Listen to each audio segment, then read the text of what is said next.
नमस्कार दोस्तों, आप सभी का हमारे चैनल पर स्वागत है। दोस्तों, डेक्स्टर एक अमेरिकन टीवी शो है जिसके 8 सीजन हैं, यानी 8 कहानियां। हमारे चैनल ने पहला सीजन यानी पहली कहानी एक्सप्लेन की है। इसका अगला सीजन यानी सीजन 2 हम जल्द ही एक्सप्लेन करेंगे, जिसे आप हमारे स्क्रीनवुड चैनल पर देख सकेंगे।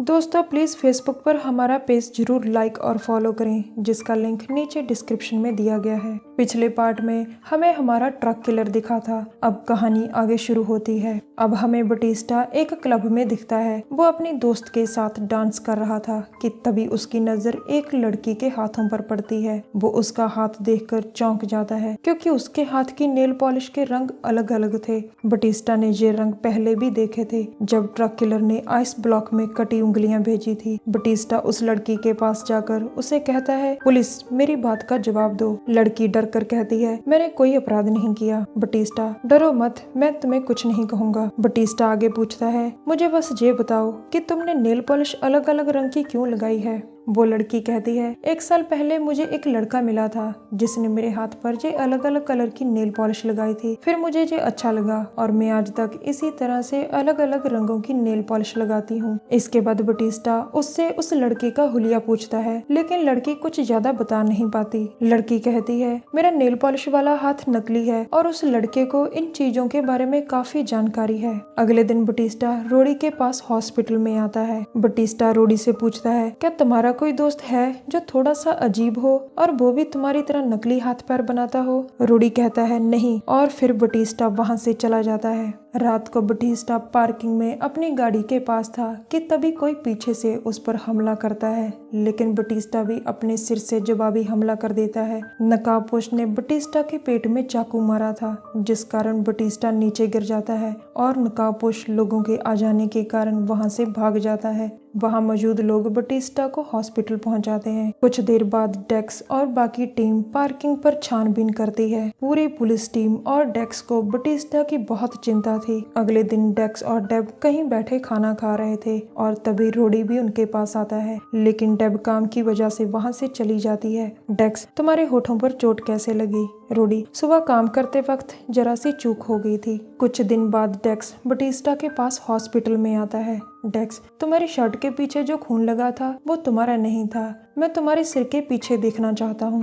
डेक्स बटिस्टा के सिर का पिछला हिस्सा देखता है तो उसे दांत के निशान दिखते हैं, जिन्हें देखकर वो समझ जाता है कि बटिस्टा ने नकाबपोश को जख्मी किया था, यानी नकाबपोश के मुंह पर चोट लगी होगी। फिर डेक्स बटिस्टा से पूछता है, क्या तुम कभी रोडी से मिले हो। बटिस्टा, हाँ, कुछ दिन पहले मिला था। डेक्स उसके कमरे से बाहर निकलकर सोचता है, रोडी, मुझे लगता है कि तुम ही ट्रक किलर हो, लेकिन हैरी के नियमों के कारण मैं तेरी छानबीन तो जरूर करूंगा। कुछ देर बाद रोडी डेब को फोन करके अपने पास डिनर के लिए बुलाता है। रोडी चाहता था कि वो दोनों बोट पर डिनर करें। इधर डेक्स रोडी के घर जाने की कोशिश करता है, लेकिन वहाँ डिजिटल लॉक और सीसीटीवी कैमरे को देखकर डेक्स वापस आ जाता है। फिर वो रोडी के घर के पास पड़े कचरे के डिब्बे को तलाशता है और उसे एक कॉटन पर खून लगा मिलता है। डेक्स सोचता है, ये खून होठों को साफ करते समय लगा होगा।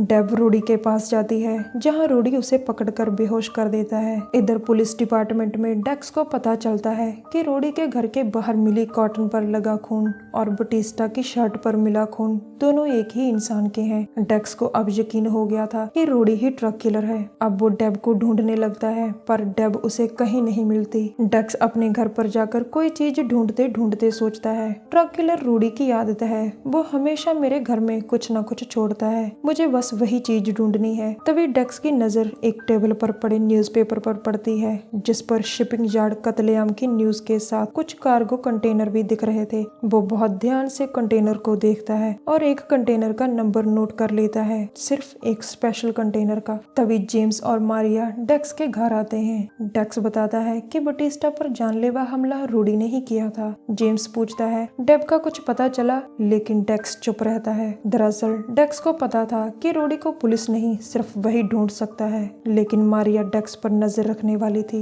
इसके बाद डेक्स शिपिंग यार्ड में उसी स्पेशल कंटेनर के पास जाता है जिसका नंबर उसे न्यूज़पेपर में दिखा था। दरअसल कई साल पहले इसी कंटेनर में डेक्स की नजरों के सामने ही कोई उसकी बायो माँ को चेनसा से काट देता है, जिसके बाद हैरी उसे अपने साथ ले गया था। डेक्स जब उस कंटेनर को खोलता है तो उसमें केले थे। इसके बाद डेक्स रोडी के घर जाता है जहां पुलिस पहले से मौजूद थी। डेक्स सोचता है जहां पक्का उसने मेरे लिए कोई क्लू छोड़ा होगा। डेक्स रोडी के आइस किलिंग रूम में जाता है जिसे देखकर वो बहुत हैरान होता है। डेक्स आइस रूम को ध्यान से देखता है लेकिन उसे कुछ नहीं मिलता। डेक्स को दूसरे रूम में एक डॉल दिखती है जिस पर लिखा था होम स्वीट होम। डेक्स डॉल को देखकर जल्दी जल्दी वहां से चला जाता है, लेकिन अब जेम्स उस पर नजर रखने वाला था। पुलिस डिपार्टमेंट में डेक्स अपनी बायो माँ का रिकॉर्ड चेक करता है जो एक ड्रग डीलर थी। डेक्स उसके घर का पता नोट कर लेता है। दरअसल डेक्स को ये बात याद थी कि उसके सामने ही उसकी बायो माँ को काट दिया था।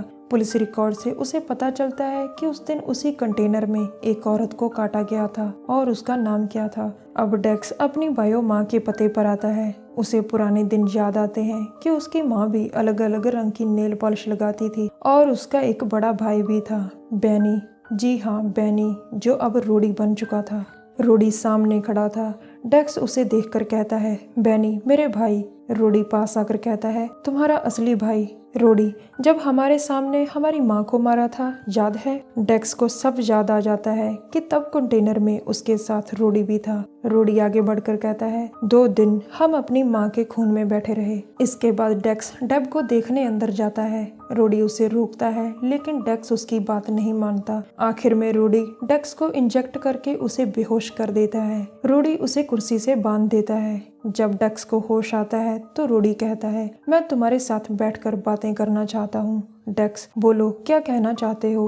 रोडी, उस दिन हैरी मुझे भी कंटेनर से साथ लेकर जा सकता था लेकिन उसने सिर्फ तुम्हें चुना। डेक्स, मुझे इस बारे में कुछ नहीं पता।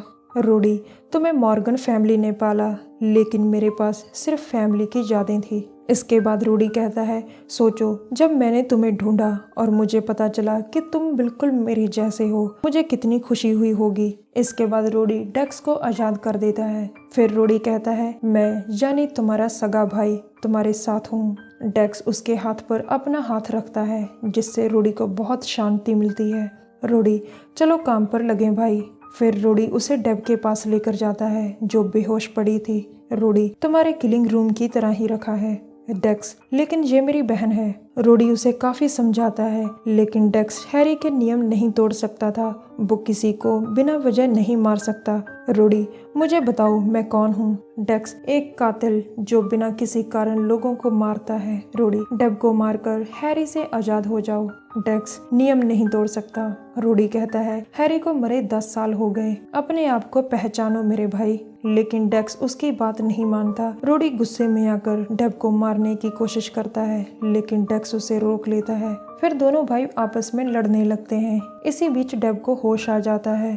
तभी बाहर पुलिस का सायरन सुन रोडी वहां से भाग जाता है। पुलिस आकर डेब को बचा लेती है। रात को रोडी डेक्स के घर आता है। डेक्स सो रहा था और रोडी को यकीन था कि डेब आज डेक्स के घर पर ही होगी, इसीलिए वो दूसरे कमरे में जाकर देखता है जहां डेब सो रही थी। वो उसे चाकू मारता है लेकिन वो एक कठपुतली थी। तभी डेक्स आकर उसे पीछे से पकड़ लेता है और कहता है, मुझे पूरा यकीन था कि तुम जरूर आओगे लेकिन डेब यहाँ नहीं है। तुम्हारा दिमाग इतना अच्छा है लेकिन इस बार उसने तुम्हें धोखा दे दिया। इसके बाद डेक्स रोडी को बेहोश कर देता है। फिर डेक्स रोडी को उसी के घर लेकर जाता है जहां आइस किलिंग रूम था। रोडी अपने रूम में अपने ही चैम्बर पर लेटा था जहां वो लोगों का खून निकालता था। अब रोडी को होश आता है जिसे देख डेक्स कहता है, तुम्हें होश नहीं आना चाहिए था। रोडी, मुझे भी यही लगा। फिर डेक्स उसके कत्ल की तैयारी करने लगता है। डेक्स, अगर तुम चाहो तो मैं तुम्हें नींद की गोलियां दे सकता हूँ। रोडी हंसकर कहता है, क्या मेरा भाई मुझे मारेगा?